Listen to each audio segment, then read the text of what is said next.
There are two type of wise in this world. এই জগতরে দুই প্রকার বুদ্ধিমান ଲୋକମାନେ ଅଛନ୍ତି.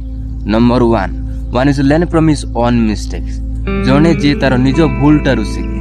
Number two, one is learn from the other mistakes. ଆଉ ଜଣେ ଯିଏ କି ଅନ୍ୟମାନଙ୍କ ଭୁଲକୁ ଦେଖିକି ଶିଖେ. But I believe or I consent, one is learning from the other mistakes is more wiser than the one is learning from his own mistakes. କିନ୍ତୁ ମୁଁ ବିଶ୍ୱାସ କରୁଛି ଆଉ ମୁଁ ମାନୁଅଛି ଯିଏ କି ନିଜ ଭୁଲଟାରୁ ଶିଖୁଅଛି ତାହାଠାରୁ ବହୁତ ବଡ଼ ବୁଦ୍ଧିମାନ ହେଉଛି ଯିଏ କି ଅନ୍ୟମାନଙ୍କ ଭୁଲକୁ ଦେଖିକି ଶିଖୁଅଛି. ସେ ହେଉଛି ବହୁତ ବଡ଼ ବୁଦ୍ଧିମାନ, ବହୁତ ଚାଲାକ ମଣିଷ. But my question is to you, କିନ୍ତୁ ମୋର ଆପଣମାନଙ୍କୁ ଗୋଟିଏ ପ୍ରଶ୍ନ, among the two type of wise, which type of person you are? এই ଦୁଇ ପ୍ରକାର ବୁଦ୍ଧିମାନ ଲୋକମାନଙ୍କ ମଧ୍ୟରୁ ଆପଣମାନେ କେଉଁ ପ୍ରକାର ବୁଦ୍ଧିମାନ ଲୋକମାନେ ହୋଇଅଛନ୍ତି? ଆଜ ବାଇବେଲ ସେସ୍, ବାଇବେଲ କହୁଅଛି live as a wise, not as unwise. Bible କହୁଛି ବୁଦ୍ଧିମାନ ସଦୃଶ ବଞ୍ଚ, ମୂର୍ଖତା ସଦୃଶ ନାହିଁ.